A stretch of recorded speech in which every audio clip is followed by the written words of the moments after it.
Jornal da Mix. Tenho certeza que você já ouviu frases como essa, ó.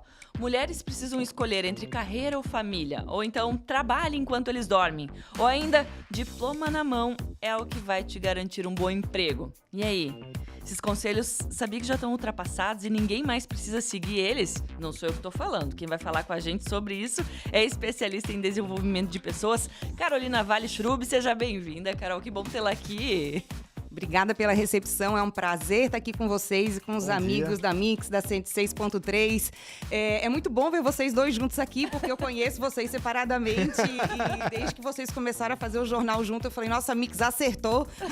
Olha aí, Fez uma super dupla dinâmica aí e sabe que profissionalmente é difícil escolher pessoas para trabalharem juntas, né? Eu já olho pelo outro lado, né? Como é que se formata equipes e tudo mais, então acho que foi uma conexão aí muito assertiva da rádio. Legal. Não tenho dúvida. Inclusive, eles escolheram os dois que nasceram no mesmo dia. No mesmo dia, já pensou? Olha, vamos olhar esse mapa astral aí.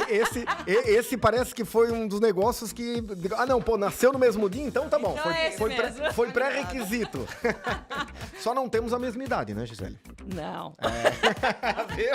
Vamos pular esse papo. Pula essa parte. Como deixar a Gisele sem jeito? Carol, vamos falar então disso porque a gente escuta muito, né? As gerações mais pra trás, assim, com certeza ouviram muitos conselhos como esse e meio que carregam essa crença, né? O que mudou no mercado de trabalho que essas frases caíram em desuso? Bom, o mercado de trabalho muda o tempo todo. E muda tudo o tempo todo. É. A gente está bastante acostumado aí a falar da pandemia, porque foi uma quebra de paradigma muito grande.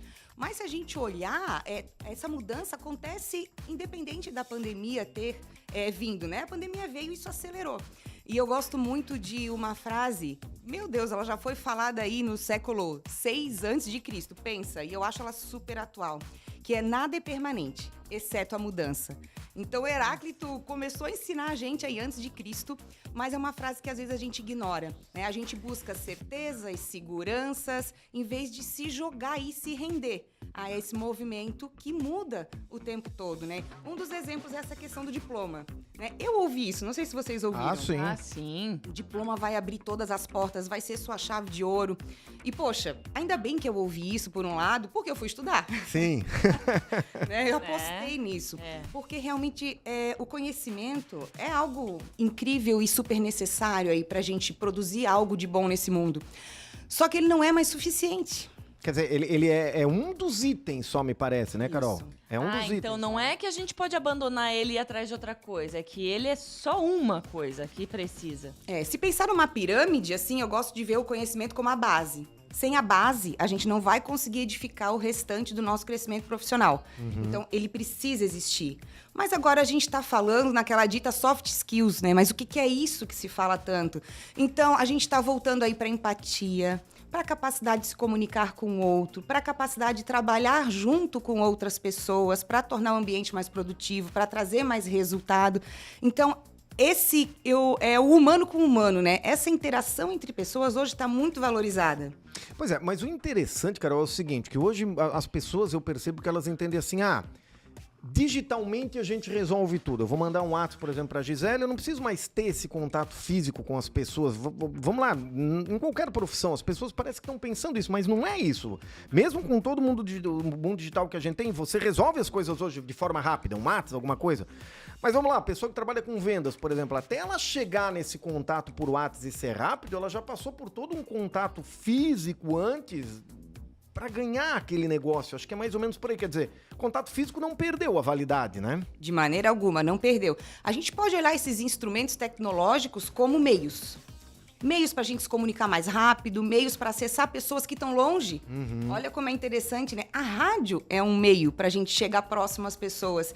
E é um meio bastante antigo. Sim. Então agora a gente está vendo novas modalidades. Então o físico nunca vai se perder. E mesmo que eu esteja falando com alguém por trás de um equipamento, às vezes a gente esquece. Mas a gente está tendo um relacionamento de humano com humano. Sim. Né? A gente às vezes pega a rede social, posta algo e parece que a gente está no anonimato, mas não está. O nosso nome está ali. E aquilo que a gente escreve gera um impacto no outro. E a gente vai receber esse impacto de volta, né? É lei da física. Sim. E aí você posta alguma coisa e a pessoa vem falar contigo. Se você não comporta aquilo que você postou na tua rede social, você não é real, então, né? Isso. Então, se você não fake. banca aquilo, você é fake, então, né? Tem uma outra coisa bem interessante que é isso que os nossos pais faziam e a gente vê os mais jovens agora jamais fazem isso, que é ficar na mesma empresa até se aposentar. Isso é o terror das novas gerações. Elas querem mais pular de galho em galho. Mas o que isso significa? Falta de comprometimento ou necessidade de conhecer novos caminhos, tudo que existe no mundo? A gente pode até abrir uma enquete, né? Falta Falta de comprometimento ou querer fazer coisas novas.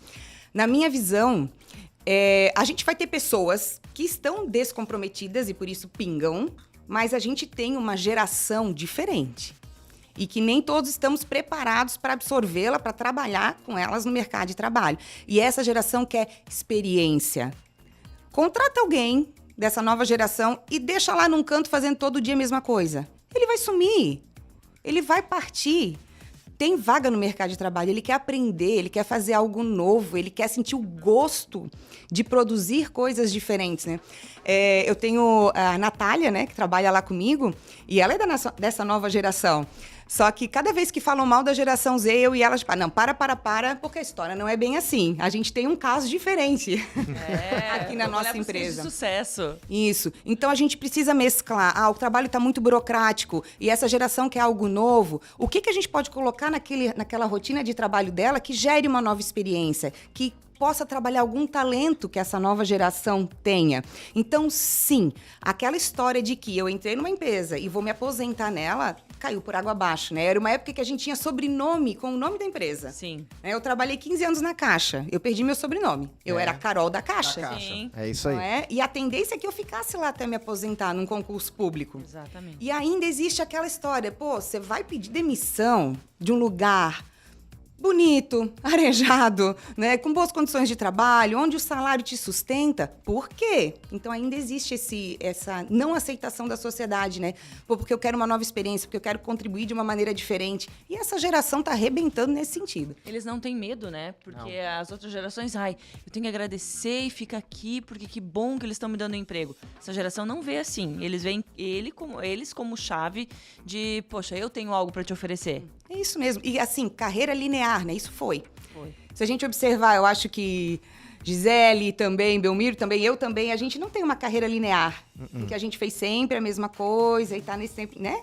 É dinâmico. Dinâmico demais. Né? É jornal, é esporte, é evento, é cerimonial. Eu fui banco, agora tô trabalhando em gestão e liderança, então... Se tu for pensar nesse ponto, eu nunca tinha pensado nisso. A gente também é meio geração Z, né? A gente muitas vezes não pensa nisso, mas né? Porque a gente também tá sempre buscando alguma coisa nova. E mesmo a gente que tem um pouquinho mais de idade, né, Jack? A gente tá tendo oportunidades hoje que os nossos pais não tiveram também. Essa que é a grande verdade, né? Isso. Exatamente, talvez por essa conta da tecnologia também, não sei também se é por isso, né? Isso, o mundo se abre. Basta a gente querer aproveitar ou não, né? E é uma questão de mentalidade, né? A Carol Dweck, ela escreveu um livro chamado Mindset. E aí ela fala do mindset de crescimento, que é essa mente aberta para tu buscar algo novo e tá sempre aprendendo, né? Que eu acho que é o grande canal. A gente tem aí vários conselhos que já estão ultrapassados, mas eu acredito que esse vai permanecer por um bom tempo, que é continue aprendendo. Sim. Sempre. Hoje não tem como ser diferente. Falando em Carol Dweck, fracasso é o oposto de sucesso. Me fale sobre isso. Não podemos errar. Essa era a frase que a gente ouviu muito. Você não pode errar, você tem que acertar. Só que a gente percebe que o fracasso é um professor rigoroso, autoritário às vezes, que pega no nosso pé e dá o beliscão. É da época da régua na mão. É isso aí. Porque machuca. O fracasso machuca, mas o fracasso faz com que a gente ajuste a rota e cresça. Qual é a grande questão? Né? Quando é que o fracasso ele pode nos proporcionar uma alavanca aí para o sucesso? Quando a gente para olhar para ele e aprender. Eu sou super maduro profissionalmente, eu tenho 30 anos de experiência. Peraí. Eu sou maduro profissionalmente se eu parei para aprender com todos os acertos e principalmente com os erros, né? E a gente vai melhorando, isso é tudo, né? Profissional, pessoal, quantos tropeços que a gente desde pequenininho vai dando na vida. Olha o tropeço. Nós somos humanos, vamos lá. A gente pode não, a gente vai errar. É isso. E isso é um fracasso. E como eu ajusto esse fracasso? O importante é aprender, né? Ah, errei, tudo bem, mas vamos pra frente e vamos aprender. Eu tinha um patrão meu, na época que eu trabalhava na Porto Seguro, na seguradora lá de São Paulo, lá nas palestras. Carreira não linear. Exatamente. Ele sempre falava, errem bastante. Mas, pô, de vez em quando acertem também, ele falava, né? Pode errar, tá tudo certo. Mas, enfim, mas tu vê, uma visão já de 20 e poucos anos atrás. Quer dizer, a coisa já vinha mudando, né, Carol? A gente percebe que o que acontece hoje, daqui a 10 anos já... Então, não que não valha mais, mas já teve um desenvolvimento nesse pensamento. Acho que é mais ou menos por aí, né? Sim, algumas pessoas são ícones e começam a trazer esses novos pensamentos e todo mundo acha meio estranho. Com o passar do tempo, aquilo vira comum e vira papo de boteco, né? Que a gente... E aí vão surgindo outros pensamentos e assim a gente caminha. Assim. Ó, eu postei essa semana aqui. Eu achei um Instagram que eu sigo, Filosofia Líquida. Eu cheguei onde cheguei porque tudo que eu planejei deu errado. Olha só. Assim, e se o fracasso não fosse o oposto do sucesso, mas seu verdadeiro arquiteto? Reflita. É o universo trazendo a gente para esse encontro. É isso, né? Então, também a gente precisa entender o que é sucesso, né? A jornada, valorizar a jornada também. Sim. Sucesso é um conceito muito diferente para cada uma das pessoas, né? Quando eu trabalho isso em workshop, assim, e a gente trabalha o conceito de sucesso, nossa, ainda chegam respostas inesperadas na hora que a gente está trabalhando, né? Às vezes, sucesso é eu chegar no topo da empresa, sucesso é eu ter paz no trabalho, sucesso é eu não adoecer, sucesso é eu conseguir ter filhos. Então, o conceito de sucesso é muito diverso. E na hora que a gente está trabalhando numa empresa, é difícil a gente parar para compreender isso. A gente acredita que as pessoas estão lá sempre querendo crescer, querendo mais, querendo subir na escala hierárquica. E nem sempre é isso. No momento em que a gente consegue entender qual é o conceito de sucesso para aquela pessoa, a gente consegue trabalhar num ponto aí nevrálgico ali. Não, então é isso que você quer. Se eu conseguir te proporcionar caminhar nessa direção, você vai estar comigo engajado, fiel à empresa e querendo estar aqui trabalhando. Isso é muito importante. Tem uma questão que eu gostaria que tu comentasse, Carol, que tá até aqui, que a idade é um limitante para o sucesso. É mesmo ou não é? Como é que tá essa questão? Como é que o mercado hoje vê a questão da idade da pessoa? Bom, cada ano que passa, eu gosto dessa frase que não limita, né? Porque eu vou ficando mais velha, então eu espero que não seja um limitador. Ainda existe esse conceito. Isso me lembra um filme, não sei se vocês assistiram, do Estagiário. Sim, maravilhoso. Um senhor, né, acho que beirava uns 70 anos, que entrou como estagiário numa empresa. Ele tinha sido, acho que, diretor, CEO de uma outra organização, e ele começa a trabalhar com uma chefe que ela é super jovem, dinâmica, anda de bicicleta dentro da empresa, para ter uma ideia. E aí começa um conflito de geração, que depois passa um encontro de gerações, e eles conseguem entender como eles podem se apoiar. Eu sou super a favor dessa inclusão, né, de diferentes idades, e essa mistura dentro da empresa. A empresa ganha muito. Quando a gente está ali na gestão, a gente bota uma caixinha, bota uma regra. Não, eu vou trabalhar nessa área, eu preciso de alguém com menos de 30 anos. E na hora que eu contrato a pessoa com menos de 30 anos, eu reclamo, pô, esse pessoal novo não é comprometido. Pois é. E aí? Como é que eu fico? Nesse momento, a gente volta a olhar para esse líder que está fazendo essa contratação e essa gestão de pessoas e pensa, pô, o que esse líder não está fazendo? O que eu não estou fazendo para conseguir com que aquela pessoa dê o seu melhor no trabalho? Se ninguém serve, alguma coisa está de errado. Sim. Tem que avaliar. Muito bem, a gente podia ficar horas aqui falando disso. É verdade. Porque, olha, é um Tem que gostoso. voltar, Carol, uma hora dessas, viu? Carol, volta então. Amei, pra falar sim. mais, tá bom? Porque a gente precisa falar mais sobre esse mercado de trabalho e entender essas mudanças, porque o futuro não é mais como era antigamente. Não é? Como já diria o poeta, né? Isso, região urbana na área. É isso aí. Carolina Vale-Schrub, especialista em desenvolvimento de pessoas, conversando aqui com a gente. Carol, muito obrigada. Agradeço muito. Ótimo dia. Jornal da Mix. Oferecimento. FURB 60 anos. Universidade nota máxima. E Cooper Super. Compre também em minhacooper.com.br. Mix.